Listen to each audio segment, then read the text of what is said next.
Hi, I'm Seamless, and this is the 56th 75K tutorial. And this one was requested by isniffAP, and it was from a track called Overload by UZZI and Krimer? Wow, you saw the title, it's in there. Anyway, the original sound is this. And this is what I got. There's some stuff we could talk about, and it'll be pretty cool. Anyway, this video is brought to you by a patron from Patreon. His name is Eek. And I have a link I want to promote for him because that's what he got from donating at the appropriate level on my Patreon campaign. If you would like to be mentioned in the video, have a credit, and have a link promoted in a video, go to my Patreon page and see what's up with that. Yeah, so what was I gonna say? Oh yeah, anyway, so let's do this. This sound is it's delay that makes it sound like this. You have to have the thing underneath it that's at the right sound for it to work, but it's essentially the delay that's causing it to happen. I'm using Citrus to do this, and I'm using the delay that's in the effects. That's what it sounds like without the delay. And I didn't really nail the specific harmonic qualities, like in particular, but I do have some automation that's available for you, and to allow you to get kind of like a motion.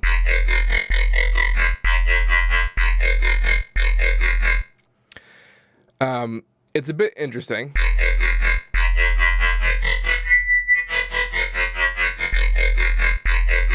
And that's really kind of a funny part about this. It's a little bit weird, but one of the things that's happening is that it's basically just an oscillator. It's a triangle that's being modulated by a beefy sine. It's a saturated sine, so it's almost on the square wave side. It's being modulated at 4, so that means that it's twice what the fundamental range would be, which would make it square type harmonics and not saw harmonics. The triangle is also really high pitched. It's not all the way up though. It's not like a regular delineation. I first experimented with the 64, and then half of that, 32, so 1 octave lower. Didn't really work out, so just kind of in the middle somewhere. Felt better, so that's why I did that. The FM is controlling how hard that's being FM, so all the way down, it's just a triangle, and then all the way up, it's fully spread. In the middle, you can kind of hear there's a little bit of bite to it. So where's that bite coming from? Especially since I said that there's no saw-type harmonics to cause that kind of bite. And that's from the ring modulation. I am ring modulating it at what looks like below like half the fundamental. And that's actually because I'm playing an octave higher. That would be the regular part there. So that actually means that it's FMing. This is FMing at 3 times the fundamental. So 4 octaves higher. Is that the way the math works out? It's 4 octaves higher instead of 2 octaves higher. Still going to create the same sort of profile, at least in the reference to not being a small wave. And then it gets remodulated by this because you can listen to the original.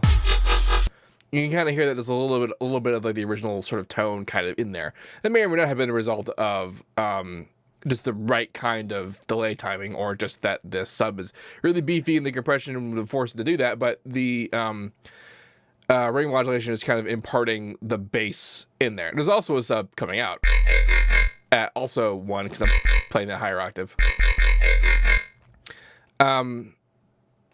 So the timing is important on these delay modules, and most of the delay modules inside FL don't really allow you to automate the time. I mean, you can, but if you move it, it won't actually make sound. So it's a problem for that particular thing. But if you mess around with the time, I'm just going to cover this value so I can stick around.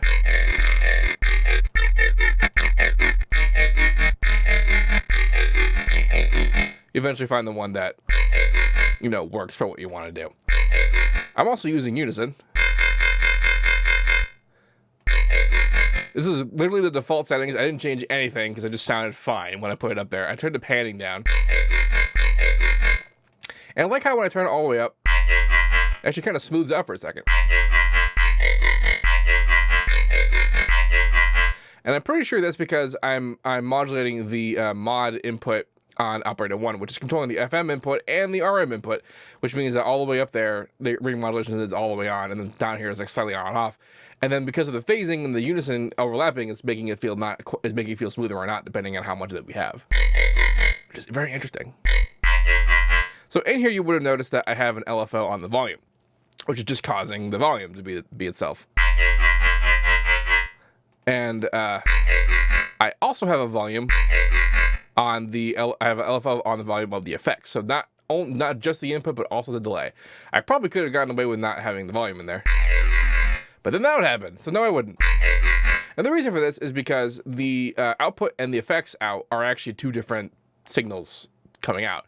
They come out obviously of one thing, but they're independent of each other. So if I don't have any level on the dry, we only hear a delay. We have no delay. We have only that. So while that is feeding the delay and the dry comes out as separate things. So the delay is only the delay, and the dry is only the dry, which comes out to equaling, you know, your regular balance of dry and wet of an effect, any given effect. But if I had LFO on delay, it's actually a lot more subtle than if I had the LFO off on the just the main. But it kind of helps. I feel like in the original that the delay didn't have that kind of feel to it. The reason why I'm doing that though is because I liked a particular high level of feedback, which if I push it, kind of lasts a while. So having a volume control on that helps a tiny bit.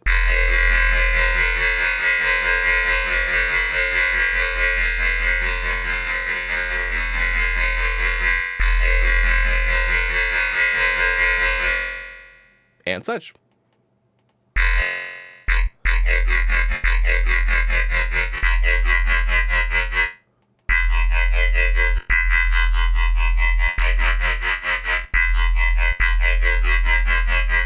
Lots of neat sounds coming out of that. This isn't really a style I do very often. This is actually kind of similar to the last video. It has that same kind of robot-y, sort of tinny delay resultant sound. But a lot of this style gets requested. A lot. So it's kind of neat. Anyway, this citrus patch will be available for download in the description of this video. If you'd like to make a request for yourself, please do so in the Reddit thread linked in the description of this video. Requests made anywhere else will be ignored. If you'd like to have yourself featured in a video like Eek was with his YouTube channel linked in the description of this video as well, please check out my Patreon page where the description and the details of all of that are available to you. If you have any questions about this, please let me know. Don't forget to like, comment, subscribe. I think I already said that. If I didn't, then whatever. Have a nice day. Thanks.